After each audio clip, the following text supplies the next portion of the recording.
Good morning. This is Joe Scarice with First Trust Bank, a mortgage specialist with the residential division of First Trust. And I'm hosting the Smart Real Estate Podcast this morning live from RE/MAX at Home here at 21st and South Street. I'm really happy to have two guests. One is the owner of RE/MAX at Home, Maria Quattrone. And we have also Dara Ellis, our broker of RE/MAX. Thank you, ladies, for coming on board. Thank you, Joe. Thank you, Great. Joe. So great to see you. Absolutely. I wired you Glad guys you're up with some doing well. cappuccino and coffee, so we're good to go. We're ready. We're ready. So, and I love the location. It's so comfortable when you come into this place. And I love coming to locations for these podcasts. Like people were like, oh, do I have to come to you? No, I want to come to see. I want you comfortable in your setting. Yeah, it's a great idea. Yep. Thank you. No problem. So we're going to get right to some questions and really tie in. And you guys can, go over them together and answer when you have a minute. How long have you guys been realtors?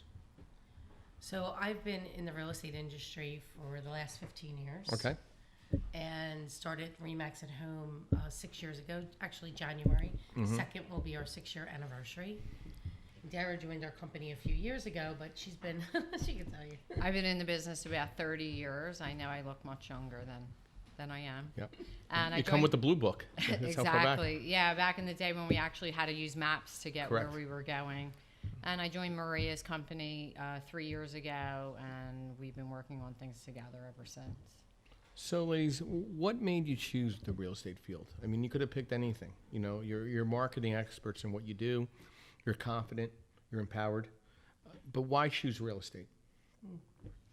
So for me, I chose real estate because since I was a child, my parents always taught me that real estate was the way to build wealth. So I was always interested in seeing how the wealthier set of people invested and accumulated real estate over their lifetime. Mm-hmm. So I first started just basically to buy a house for myself, maybe then an investment property. And I realized that I had a knack for pricing properties, for solving problems on properties that were difficult to either sell or dispose of. And then I started to help other people do that. So it was just a natural progression from wanting to buy real estate to helping others buy real estate. Excellent. Maria? That's great.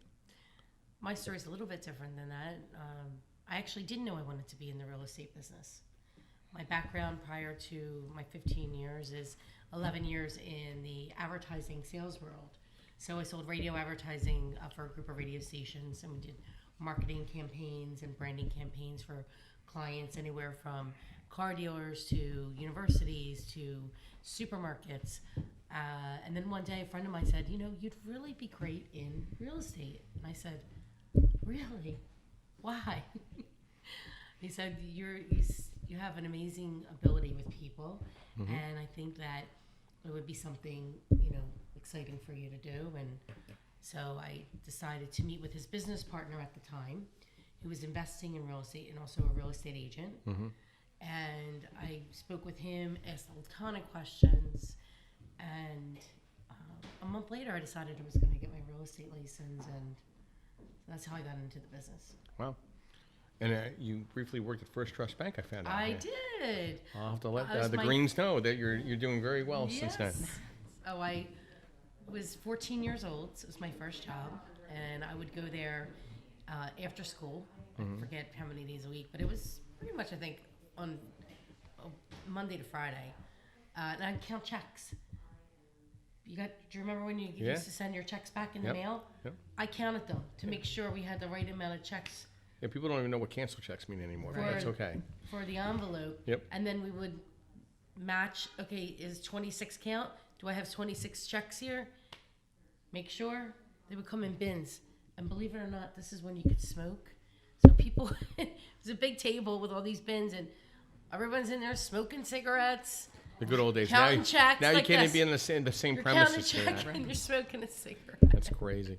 So it was crazy. We've come a long way since then. At First Trust, actually, that facility where you were working out of doesn't even exist anymore. Well, it's being renovated. That was 1984. I know. Joe. They moved up the block on Bustleton, but that's the Northeast is changing rapidly, as well as in Cottman and Castor. Cottman and Castor. Yeah. So, We all have our own techniques of how we get our business. I do events, I do a lot of educational events, and that's how I draw my people. And then my social media platform is very strong. But, you're representing an office. You have other people working with you. So how do you, it's about how do you guys get business, and how do you influence the people that are in your office, the sales associates? How do you direct them trying to obtain current business and new business, especially in this market? Everybody's just, it's the market's still hot, rates are still low. So, not asking for any secret, sauce here, but like some general, what are some things that you guys do day to day? So it's interesting that you mentioned secret sauce, because honestly, in all good salesmanship, I don't think there is a secret sauce other than you have to continuously follow up with the people that are in your pipeline, continuously ask people for business.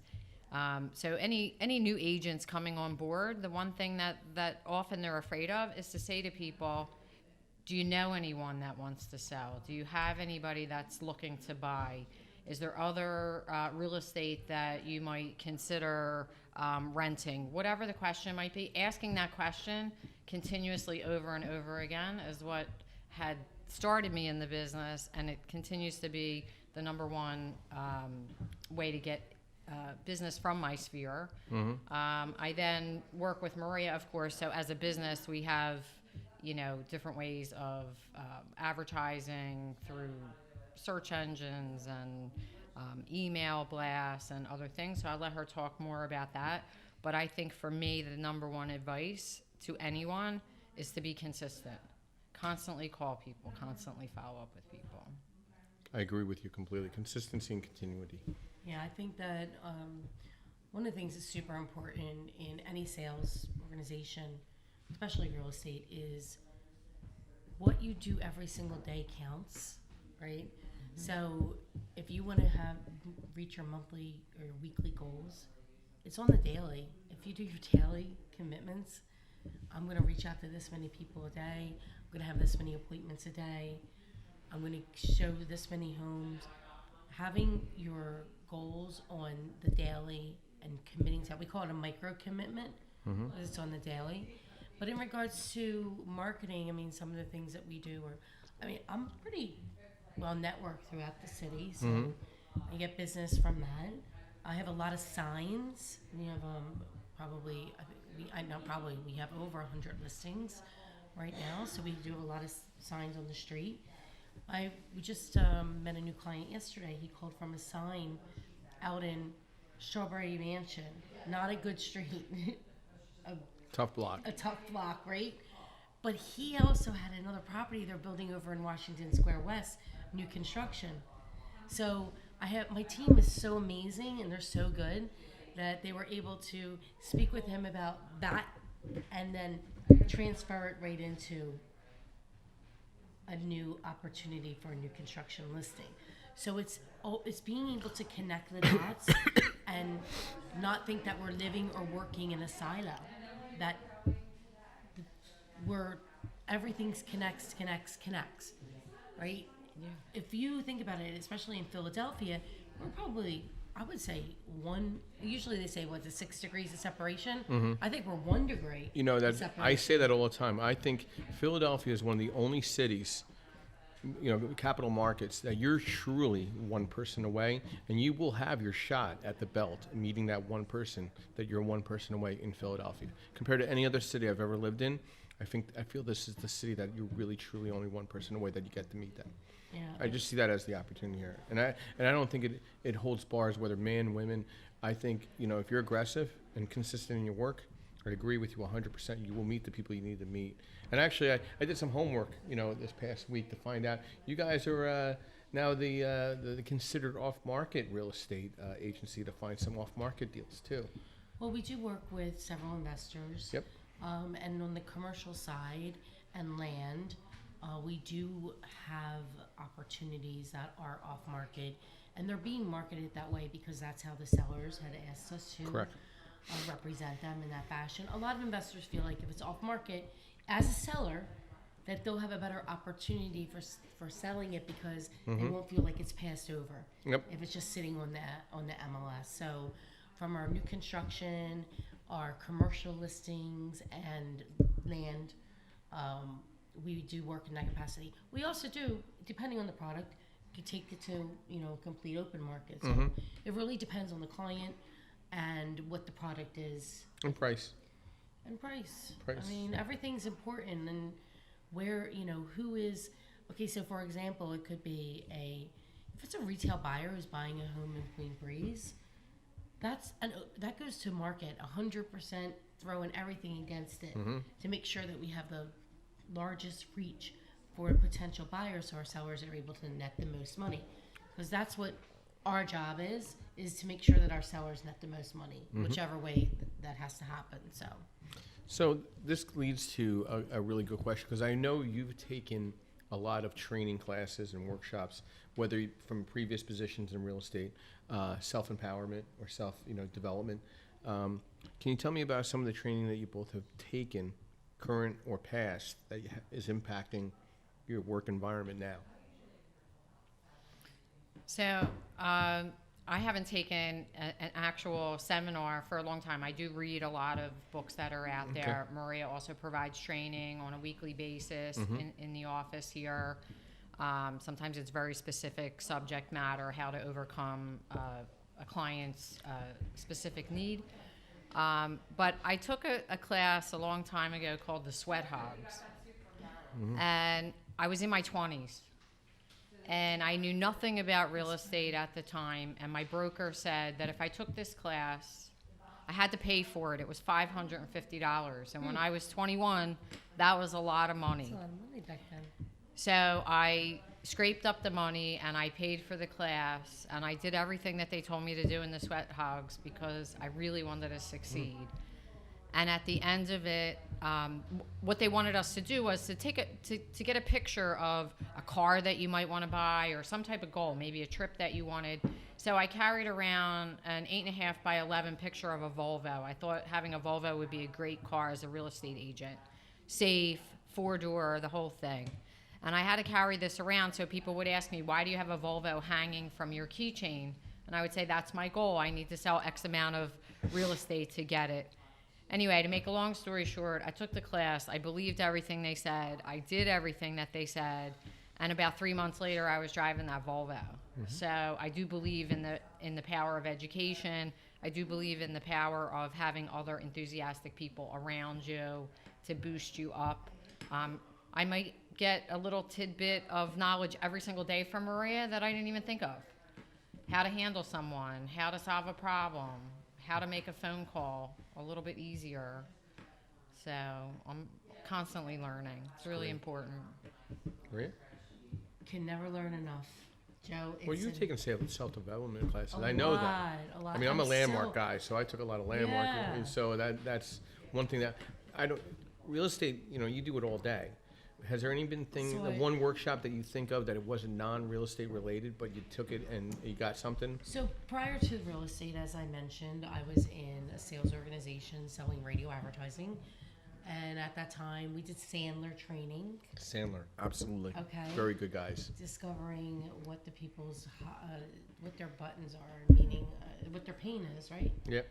I did Dale Carnegie class. Dale Carnegie. So did I, yeah. I have a good friend that I teaches forgot that in about South Jersey, Dale. so she loves teaching the class It was about itself. 24 years ago I took that. Wow. And yes, I've been in sales for 26 years. It's, quite. I got into real estate. I already did all the sales training before that. In real estate, I went through Mike Ferry coaching for many, many years. I remember seeing you interested in going to one of those. Yeah, Facebook. I was coached by them. I was also coached with Quattrone Consulting. We did some work with Kinder Reese back in the day. I worked with Tom Ferry's group for a year or so, and I still do follow some of Tom's stuff. Currently, I'm working with John Cheplack, who is an unbelievable, not only coach, but an unbelievable person. I've learned a lot of personal development from him. I'm also working with a couple other people, one other person on personal development as well right now. And the difference I found is not from year to year. The only thing that's going to change is you. So, what are you going to do to make the changes that you need to get what you want? Because most of us, we don't have what we want because we haven't made the changes inside of us to get that. And so I believe 150% in personal development. Every single person in our company, we talk about it. We talk about personal development. We talk about it should be everybody in the world's number one thing should be personal development. That's in my humble opinion. Well, then this leads to I'm going to do a double question, even though there's separate lines. You know, I put these together, and I think, what's your favorite aspect of being a realtor? And what's the most challenging aspect of being a realtor? I mean, there's good days and there's bad days, and then there's the mixed blend. So think of a favorite aspect of being a realtor, maybe an end result of something. And then what's been the most challenging aspect of being a real estate agent? I'll go. Yeah, sure. People and people. Yes, I agree on the lending side. Yes, I agree with you 100%. People and people in any business. People are the best part about it, and people are the most challenging part about it. We don't know exactly what is going on in anybody's mind or in their life. So things could come across as bad or negative, but we don't know that the people are under a lot of pressure because this just happened in their family, or you know, they just got a big tax bill, and then they'll behave in a way that is, hold up, wait a minute, crazy. And learning how not to take it personal and not to allow whatever their responses have any effect.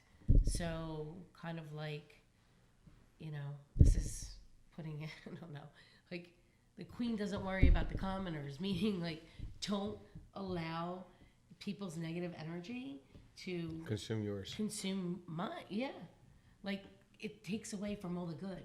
Yep. And there's that karmic repayment too. So, you know, what you put out, you get. I believe in that wholeheartedly. So I know that's not exactly related to real estate, but No. real estate's just a conduit, you know, and it's all about the people, Correct. internally and externally. So, Dara, in regards to being broker, the good aspects and the challenging aspects. So, I mean, I have to agree with Maria that the good aspects are whether you're a broker or an agent or the owner of a company, the people do make your daily activities all worthwhile, right? At the end of the day, we're all striving for a paycheck to feed our family, to have a little luxury in life or whatever. And real estate's a great way to do it because there's diversity every single day. We meet different types of people. We conduct different types of transactions. As a broker, the biggest challenge is really just the paperwork. It's The detail. yeah, it's very detail oriented, but it's not just that. It's very regulated, and that's one area that just takes time away from actual deal making. Time. Yeah, so one of the things that I've learned over the years is you can't close every single deal, and you can't worry about it. Some deals might close easily, Like and not being attached to the outcome, right? right. So So- something might close a year down the road. You can't think about it in the immediate sense. So You gotta just keep not worrying keep about it. keep going on. We have a pretty large commercial transaction right now. We've been going back. The attorneys now are going back and forth. It's been a month, Couple months. right? A month on this one. This Yeah. side. I don't even think about it anymore. I'm like, let me know when it goes to closes. Like, It's a good property, so it will eventually sell, right? Things that are priced right, and no matter what, there's always a buyer out there for it. But you can't micromanage every single deal, so some have to be let go. Some buyers or sellers have to be what I call cut loose. Maybe they're not for this company. Maybe they're too challenging. Maybe they want too much money for the property and there's no comps to prove it. And so eventually they might come around to understanding what we're trying to explain to them. So maybe we're not going to sell it this week. Maybe we'll sell it next week. Maybe we'll sell it next month, whatever. like, sure. So. I think that's one of the important things to understand that time is everything, and that's true, time is money. So they say every year you should fire the bottom 20% of your clients. Well, it's an 80-20 rule, Right. So, and if a client emails you or calls you and you cringe, or the staff is cringing, that's a good sign that that person's probably Time to not go. fits your dynamic, and that's okay, right? There's always a crossroads, and It's you got to okay. figure that out for yourself to keep your own sanity. It's okay, Yeah. because real estate for us is a vehicle, right? It's a vehicle to live our lives. It's a vehicle so that I can travel with my husband and that we can go to wonderful places. You know, I've never would have been able to do some of that if it wasn't for real estate. Yeah. So I think, you know, people have to realize that I'm not real estate. I'm Maria. This is what we happen to do. Mm-hmm. You know, and that allows everybody to have a good life. And that's what we want for our employees, our agents, you know, to do really well and to be successful in what that means to them. So, I mean, it's different, right? You're Yeah, no, successful different than my successful correct. than Daras. And That I don't means fit have- everybody's palate, and that's Sure. fine, because I don't need to fit everybody's palate. I'm just a very direct individual. Some people don't, they want to be coddled instead of having a direct answer. That's I okay. guess that's Right. why you're here Yeah. today. We're very direct. We don't waste a lot of time. It's No. one thing we have to respect about one another, and we're tenacious, and I respect that from you too. Yep. Thank you. Because you know my mother was a pre-trial intervention corrections officer, and she was a leader. Okay, in the '80s that didn't really exist. Having a leader at that point, she didn't take no Sure. crap. Right. It was her way, or the highway. You know, so you know. And she's there- still not taking any. no, I don't. I'm still frightened of my mother. So it's a smart place to be. So I heard some holiday music coming in here, which was Yes. nice. Kind of scared me because we're hitting up on Thanksgiving. Well, what's today? Is the 22nd. Yeah, we're getting there. You know, so some holiday music, a little We're 4 weeks cheer. away. 2020 is coming right behind us here, Yes. right ahead of us, A and new decade. new decade.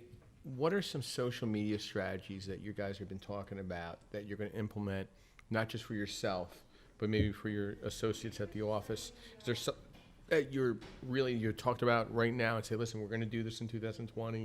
Is there some type of strategy you've set up or planned a little bit for social media and the Remax and Home, Quattrone? What are Yeah. we looking at? Absolutely. So about about 6 weeks ago, we launched our new website. It's called Rise in Real Estate. Mm-hmm. We also have a Facebook page for that, and and Instagram, LinkedIn, and that is geared all towards agents. Okay. All it is content that I'm delivering Mm-hmm. to them, so that agents can go on there and find, like, you know, what's the best 10 ways to get a listing? You know, how do I do an open house on steroids? I did one about how to do an elevator pitch. Mm-hmm. These are all things that agents need to know. Somebody made a comment. They said, "Oh, one of the things was elementary," and I went, "Absolutely, it is, because it all comes back to the basics every single time. There is no shiny bright object over there that's going to make this happen. Mm-hmm. You know who's going to make it happen? You, I agree with you 110%. right? The way of the future is video. Video is everything. 55% of our communication is through our body language, and how can you get that across in video? 7% are words. So if I'm just writing an email, they got 7% communication from me, and the rest of it's tonality. So it's how you. If I sat here in your thing like this, hey Joe, what would you think? Hey Joe. Maybe she's having a rough day. Right. Or she, But you know, sitting, right? she's having enough coffee. You command Absolutely. the attention. I feel like the smallest person in the room. It's okay. I feel that empowerment from you two. That's what it's supposed to be like. You're leaders. But, you know, is that what the projection in the social media strategy is going to be, is about leadership and steering leadership and helping other real estate professionals maybe potentially come on board? Is it a recruiting piece too as well? Yeah, I think it's about leadership. It's about educating the agent's client. So if the agent can get on board with the video, and I had a discussion with a young agent just yesterday, and I spoke with him about the video and how, see, when people see video of you, they think it's your brain thinks it's TV. So if you're on TV, what happens? You get a little nervous maybe. Maybe. Stuttering, things of that nature. could. The uhs come But out. what does it mean? Like, when you're on TV, you're usually you're credible, right? Credibility. It raises the lie. That's why it's called rise in real estate. We want to raise, the level of professionalism. We want the agents to be able to grow their brand to their consumer. So most people only move once every 8 years. So if that's 95% of the people in your, let's say your Sphere, your SOI, they call it your database, your Facebook page. Mm-hmm. If they only buy once every 8 years, they probably don't want you to constantly, see you saying, oh, who's next? Who's next to buy? Who's next to sell? They want to see content. Like, how do I get a second loan on this home? Or how do I buy a second home? Or how can I save money on my mortgage? Or what are the market trends in Philadelphia? Where's the market going? The market's been shifting now for 6 months. Where is it going? How many homes are selling every month? What's the absorption rate? People want to know, they want to be educated. So providing education, just like I'm providing education for the agents providing education to their customers, I think is going to be critical for the growth. Because if they don't do it, somebody else is going to. I think it's important too to always have a positive message going out. Sometimes Maria posts things that are not necessarily real estate related, but they're just positive for mankind as a whole, right? We get barraged on a daily basis through all the big 24-hour news stations. All we see is doom and gloom and, fighting on Capitol Hill and shooting in Philadelphia, whatever. It's nothing that we need to see every 5 minutes. So in between putting out positive information about the world, Philadelphia, listen, you could post about there's amazing new restaurants opening in Philadelphia, or new businesses coming to communities that didn't have them before. Maybe it's a new grocery store or a new charter school or whatever. Those are all important things to let people know. You might not be driving around Strawberry Mansion every day, so it's nice to know that they're getting a grocery store in that area. And a butcher shop. And a butcher shop, yeah. It's They're really up on great. the top in a brewery town, Howard Group, Who is it? It's some well-known individual that is partnering with somebody opening a butcher shop. Where those condos are on the top end where it says "Welcome to Brewery Town"? Right. There. Was it our spot? But hey. Yeah, so it's nice to know that we have positive things going on in Philadelphia all the time, right? If you told somebody that they're opening a butcher shop at 30th and Cecil, or up above Brewery Town, living 10 years ago, they'd laugh at you.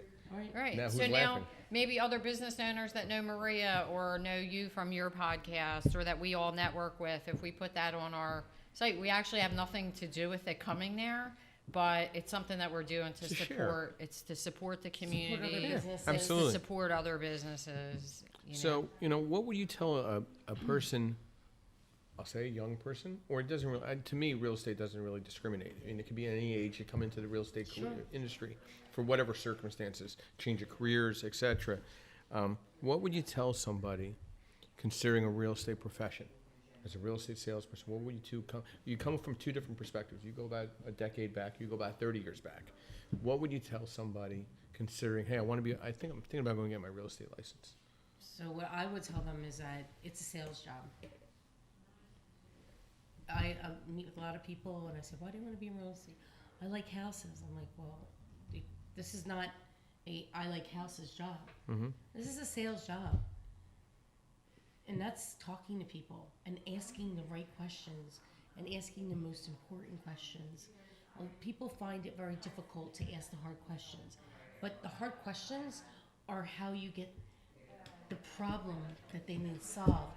And we're problem solvers. Okay. So we get paid to be Problem solvers. So you got to right? become a problem solver. So the bigger the problem, usually the bigger the paycheck. Yeah. And what I would say to somebody with over 25 years experience in sales is that know your scripts. And I'm not saying that they sit there and read it off a paper. I'm saying that you need to know the questions that you need to ask every single buyer and to every single seller. They don't change. They're the same exact questions, right? Location, pricing, mortgage. Are you buying it for cash? Are you getting a mortgage? Oh, great. You approve it. Oh, great. I'm approved with Joe First Trust. Okay, fantastic. Make sure he sends me over that document. Going through, what kind of home do you want? These are questions. The more that you don't want to ever think about the question. You want to know that question internally so that you can wake up at 3 a.m. and know every single question that I need to ask you if you want to buy a home. Or every single question if you want to sell your home. Right. I know, ask those questions so that you can get the information from your potential client. So the first thing I would say is understand it's a sales business. Understand that you're going to have to talk to a lot of people. A lot of people. How many? It depends on your goals, right? We talk to hundreds of people a week. I mean, my personal goal.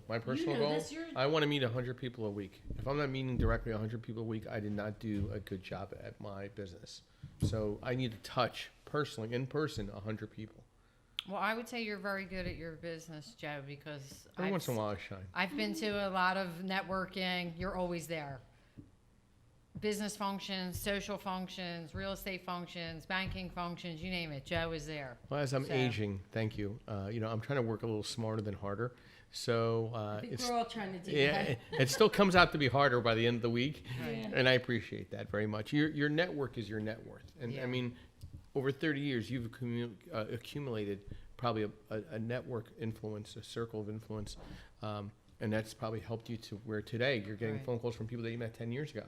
Right. I mean, at the end, how long have you been a broker? I've been a broker for about 20 years, but I wasn't in open brokerage. Correct. So it was a little bit Yeah. different situation. But just being a broker or an owner, you're going to attract a circle of people, and really the first immediate 5 people you surround yourself with is going to kind of dictate your circumstances of success. Sure. So you got to think about that. That's That's Brian why- Tracy mentality. Yeah. So Right. That's So- why I get involved in the national organizations that I'm involved with, mhm, and go to events like Inman, mhm. and when John Jackbuck has his events, attending those, and surrounding myself with a lot of big players nationally, so that we do great business here in Philadelphia, but there's a lot of people out there doing a lot more, and I surround myself with those people. So, Yeah. and everybody else should do the same for them. I'd right? rather be one of the bulls than the person running away from the bull. Right. You know what I mean? So, No question. mentoring. I mean, do you consider you ladies being more of a mentoring source when coming to Remax at Home and working under your umbrella? I mean, do you feel like the mentors that you've worked with help you have impact people coming here, and where you can mentor them and mold them for a successful direction? I mean, what's your take on that, mentoring and an office such as this? I mean, I think mentoring is extremely important. Our office may be a little bit different model than some other real estate brokerages.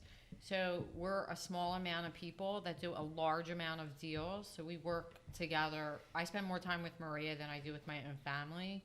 And our team here at large, we're with each other on a daily basis. So if I'm not willing to learn from her and she's not willing to learn from me, or we're not cooperative with each other, it's going to be a miserable experience.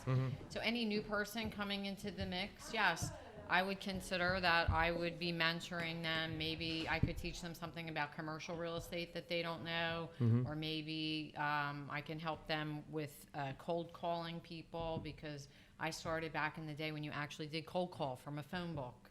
How to get people Phone book. an actual phone book. Can you Morning believe joke. it? No, Yellow Pages. Oh, well, I That's my believe first it. job. They put the Yellow Pages Yeah. down in front. I got there. I had pen, a piece of a notepad. I had business cards, and I had the Yellow Pages.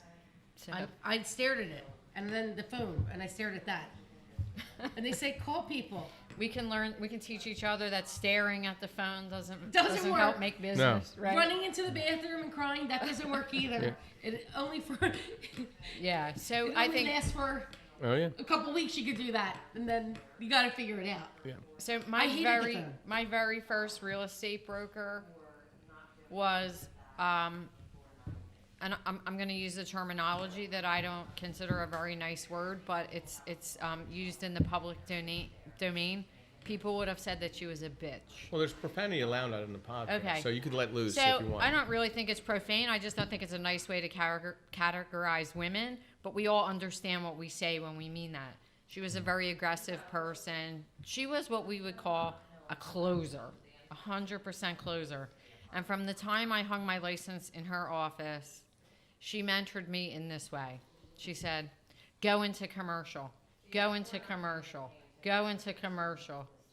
And I finally ended up doing a lot of commercial real estate because I realized that you can sell $1 million building, a $5 million building, a $10 million building, and it takes just as much time and effort as it does to sell a $100,000 house. Same amount of effort. I don't let any of the other business go by the wayside, but it might not be for me. So I would like to mentor maybe somebody in how to nurture their business to grow from the $100,000 house up into the $10 million building. But her voice is always in my brain. We signed contracts. They were on carbon paper, and she used to give the people the pen. It's the pen, the close where you give the person the pen. But she would say these words: "Sign here, press hard." So it would go all the way through. Nice. And every time I get somebody to sign something, that's like in the back of my brain. So, that leads to some important qualities and offerings that you look for in your affiliates. I understand your aggressiveness. There's no BS here, okay? What the affiliates that you guys tie yourself into, depending on whatever service they are, why do you go to them than others? Like, what differentiate? Why are you picking this inspection company, this lawyer, this expediter? What stands out about them than the rest of the people that are vying for your business? Yeah, I mean, it's all about relationships, Joe. Okay. 100% about relationships and about building relationships with people. Life's short. Yeah. Like, I don't want to work. I had a call this morning with an insurance broker that their whole office was probably like, who is she talking to? It was so bad. I was so uncomfortable with the call. And he was talking about, oh, I don't want to do all this work, and then a year from now you go somewhere else. I didn't know you had that conversation with somebody on the telephone. First convo? First conversation. He's a And, little nervous. maybe in the past I would have said, well, he was a referral from somebody else. Maybe I would have said, you know what, let me keep going down this road. No, I'm not going down the road. You got to be able to build a relationship with somebody and have that trust and have it reciprocated as well, which is what I think a lot of times doesn't happen. And, with the way our business is not, we don't have 400 agents here. We're a smaller company, so we need to use all of our resources and that's our network of people. No, I mean, do you agree? I 100%. To me, I size people up based on my events.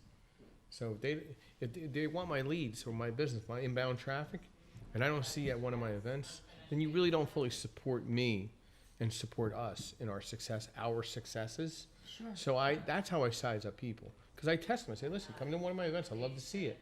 I don't see them, and then they're still like this with their hand out. Right. That's my perspective. That's how I size up a professional. Yeah. Listen, it's an hour out of your time, maybe one time a month. You just got to show face, and I will remember you for that. Sure. And I will respect and appreciate your presence. Right. That's just how I look at things. Dara, do you have anything to add? For me, it's important that there's a communication level. I don't want to send somebody to an attorney or an accountant or a mortgage person, and that person doesn't call them, or calls them once and then doesn't bother to call them back again, or maybe calls them 10 times but doesn't tell me they can't get a hold of them. That's all I want. I send you somebody, Joe, I know you're going to pick up the phone and say, listen, I talked to so-and-so, they're getting qualified, I need a couple pieces of paper from them, At least we know what's going on with the situation.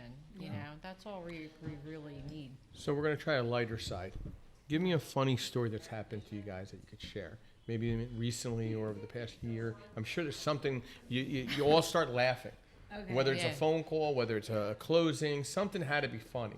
You know, it can't all be, you know, intense. So Right. let's just sit back and think, what funny thing has happened to you when it relates to a real estate transaction or being in this office? Well, one funny thing is, I sat outside the wrong house for a while waiting for the people to come. I literally was at the wrong address.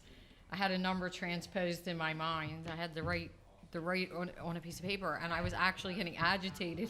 So I finally called the people, and I said, I'm here. And they're like, we're here. And I'm saying, where are you? You know, back and forth. And I realized I was a block away from Block away. where It happens. you know, it's kind of ridiculous. But Were you? I mean, there's so many. What about the time we had a potential client come to the office, and he wanted to show us these buildings he has, and it wasn't in the schedule to go out of the office. Not that we don't go out of the office. We had something after, but I said, all right, he's here from New York. Let's just go see the buildings.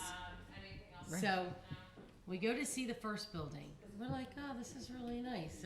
It's an old warehouse, and it was kind of cool. And then the second building was a house that needed complete renovation. He wants some crazy number. Everything's still fine then.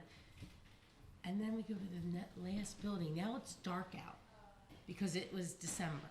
And it's like 4:30, and so it's dark, 5 o'clock.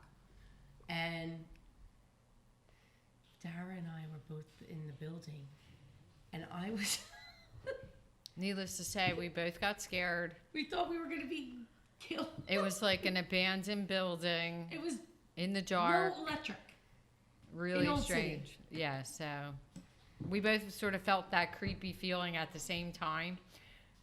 The good news is we separated from each other, and we were okay at the end of the meeting. Good. The guy was actually a great guy. He's a very nice guy, but it was just funny It was because just a weird circumstance. It's a Well, weird we have all circumstance. kinds of weird things like that. Well, I'm sure. I went to Just a that house- You're on South Street. Anything that can walk in the Listen, door. I went to a house a couple months ago. I'm in the house.